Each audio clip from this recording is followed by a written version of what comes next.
I would like to ask for your help in shifting from the resistant mode to the receptive mode. I feel my resistant mode is kind of twofold. One is that, can you hear? One is that I feel the abundance in my vortex, but I feel it's not for me. And I also feel... Well, those are two different feelings that contradict one another, so which is it? Can't have it both ways. It's your vortex, so it's your stuff. What is the basis of this erroneous and incorrect conclusion? Maybe that's the other part, is that I feel like when something does come to me from my vortex, I don't want it, and I don't know how to be clear For on... example? For example, I guess marriage was one. But wait a minute, when something comes to you from your vortex, you always want it. Because you put it in there, it grew because of you, and when it comes to you, you always want it. So if something comes to you and you don't want it, it didn't come from your vortex, it came from some other receiving mode. What society says, what my mother says, what my girlfriends say, it came from my habit of thought, because I get what I think about whether I want it or not. And you're always in the receiving mode. One day we were talking to a woman, and our intention was to get her to talk about some things that she wanted, and she couldn't think of anything. So we started naming things that most people want. And she said, no, I don't want that, I've got that. No, I don't want that, I've got that. No, I don't want that, I've got that. And then we explained that what she was demonstrating is that most people think that desire is about the things I don't have. They're used to a feeling of yearning. They think that's what desire is. And so they get all off track, because yearning feels like desire, and satisfaction feels like telling the universe, never mind, I don't want it. So most people are kind of upside down on how to even figure out what you want. But consider this. Oh, we really want you to hear this. Your vortex knows what you want. Your vortex has deciphered it from everything that you've been living. You have put it there and put it there and put it there. What you want is not unknown by source energy or your inner being. And when you chill, when you're nice to yourself, when you soothe yourself, when you meditate every day for a little bit of time, when you find reasons to feel satisfaction, when your desire to create an atmosphere of satisfaction becomes more prevalent in your experience, you'll find out what you want, because it'll keep showing up, and you'll say, yay, yay again, yay again. Didn't know I wanted you, but now you're here. Come on in. Yeah? Yeah, it's like I feel this sense of satisfaction about sort of fantasizing about what I want. But when it comes... Are you judged by others? I don't think so. So we just have to tell you that all of this is illogical. So tell us a little more.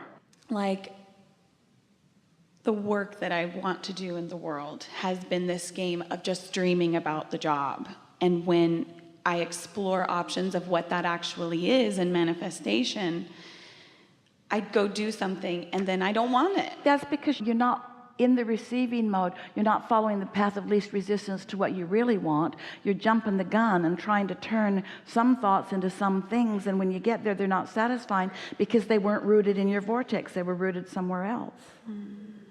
So how do I manifest from the vortex? By stop trying to make it happen and deciding that you're going to let it happen. So we have some questions for you, and as you answer them, no right and wrong answer. Oh wait, that's not right. There are absolutely right and wrong answers, but don't worry about which one you give us. Got it. So does the vortex feel like a real thing to you? Yes.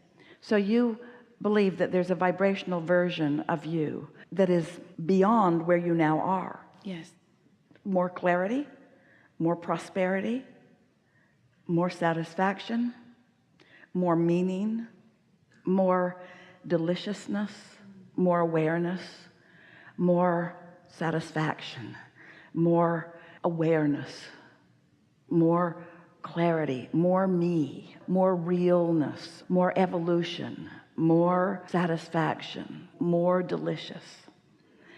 So that feels like a logical thing to you.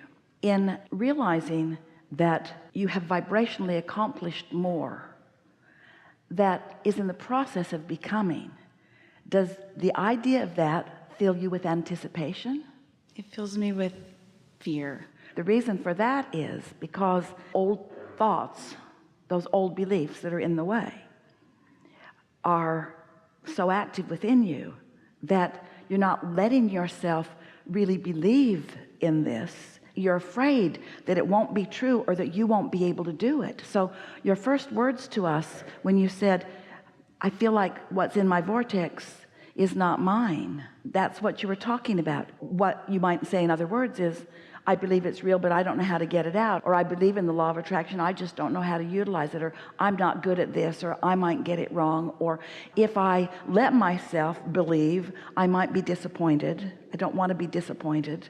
There are a lot of people that don't let themselves want anything. This is why we're talking to you the way we are.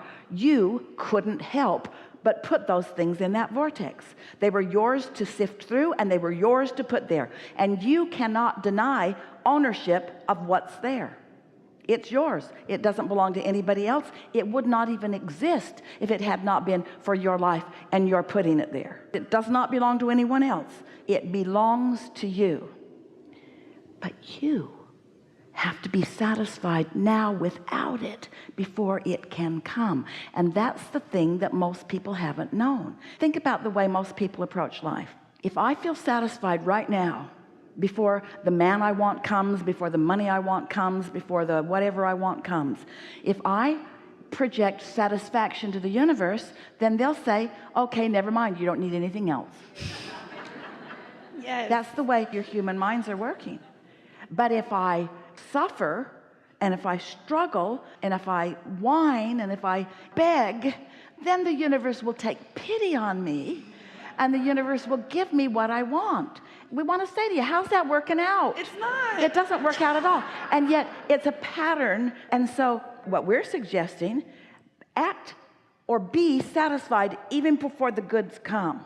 And that we're explaining to you further, be satisfied with the knowledge that it exists, and be satisfied with the knowledge that it is evolving, and be satisfied with the knowledge that your inner being knows, and be satisfied with the knowledge that your inner being is guiding you, and be satisfied with the idea that comes and the impulse that comes, and be satisfied with the process in the pipeline, and enjoy the journey, enjoy the journey, enjoy the journey, and yes, enjoy the manifestation, but don't need the manifestation so much that you don't enjoy the journey. That's what happens to so many. And so if you approach it from a completely human, must be manifested standpoint, you're like a whole lot of people. When I get what I want, I'll be happy, and until then I won't. And we say, then you can't get there from there. You've got to find that satisfaction before you can really let it rip loose. And so if you were one, and there were some who thought, wait a minute, there have been things that have come to me that I felt dissatisfaction all along. It took a long time to get there, and I was really glad when it got there. Well, things are always working out for you, and they're coming to you through your path of least resistance, but you don't have to do it the hard way. You can do it the easy way. And the easy way is life comes right at you, and you can't deny it, and you're going to have a knee-jerk reaction to it. You just are. When you see someone rude, you don't like it, and when you're rude, you don't like it. And so you're putting things in your vortex all day, every day, and your inner being adores everything you contribute to it. The gestation is so wonderful. The cooperative components gathering. So much is happening before you even have any conscious awareness of it. It gets ready for you before you start receiving impulses. It's like the farmer takes the kernel of seed and puts it into the ground, and he doesn't go out there half an hour later and say, come on, come on, come on. He doesn't get so frustrated that he just digs that up and eats it. He knows that there is a process, and he knows he owns the corn, and he knows that if he tends it, which is what satisfaction is, that it will become all that he wants it to be. So do you accept that your vortex exists, Yes. And do you believe that you've put things in it? Yes. And do you believe that you're still putting things in? And do you believe that things that you didn't specifically put in have been attracted in from your inner being who's focused there? Ah, haven't heard that before, have you? So your inner being, who is you, who received from you clarity about what you prefer, is now freelancing on your behalf. Focusing on who you are and what you like. And so the cooperative components are gathering, and that's why it feels like it's not yours, because it's bigger than you know, it's bigger than you knew, it's bigger than the individual pieces that you put in. And because you're not in the vortex all the time, or sometimes not very much, you don't recognize it as belonging to you. There's another piece that goes like this. Those beliefs that you've picked up along your physical trail that aren't serving you go something like this. You can't just unconsciously put things in your vortex and they'll just come out and bless you. You got to struggle and serve. And if you're not struggling and serving, this is the belief that humans who want to evoke action from you teach you. You have to suffer, you have to deserve, and deserving means suffering. And if you haven't suffered, then no deserving. And so that's what's hanging you up here. There's no suffering in this process. Your inner being is not asking for suffering. Your inner being is asking you for satisfaction. Your inner being is asking you to soothe yourself and give yourself a break and meditate and be nice to yourself. You have to kind of practice around those other thoughts. Helpful? Very. Something more? I was just going to say the suffering piece, I feel like, is everyone in my family around me is just suffering. And I feel like if I don't suffer with them, they're going, I can't relate to them. I can't. You won't be able to relate to them, but we want you to get over that, over relating to the suffering. These are strong words we're going to offer you here, but you are a teacher to the very core of your being, and you are born as an uplifter. And like we said to our friend, words don't teach. It's only life experience that teaches.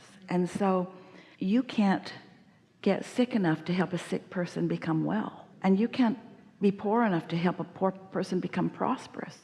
You can only uplift anyone through the upliftment of yourself that you've already accomplished. And so if you're suffering, then you're not in the receptive mode. And if you're not in the receptive mode, you don't have anything to give. The receptive mode, by the way, is also the replenishing mode. And if you are serving others, and we know you want to, you all do. And by that we mean soothing others. If you're soothing others and their influence of their suffering becomes stronger than your inner being's influence of the well-being that's coming, then you might very well be under that influence, and you might start suffering with them. Oh, then you'll relate, and they'll thank you for being there for them. But you can't help them. You got nothing for them.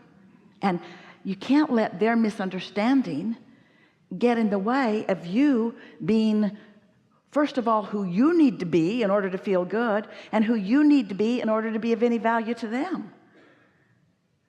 So we know it's hard. It's hard to thrive when others aren't thriving. And then try and explain that to anybody. They can't hear you. But when you know it, you see, the only thing that will ever mess up your experience with anyone or anything, it's not what they think about you. It's what you think about what they think about you. Because what they think about you cannot mess up your energy. But what you think they think about you fractures your own energy and weakens you and takes you away from the receptive mode. And then you don't even believe that the vortex is yours. Nailed it.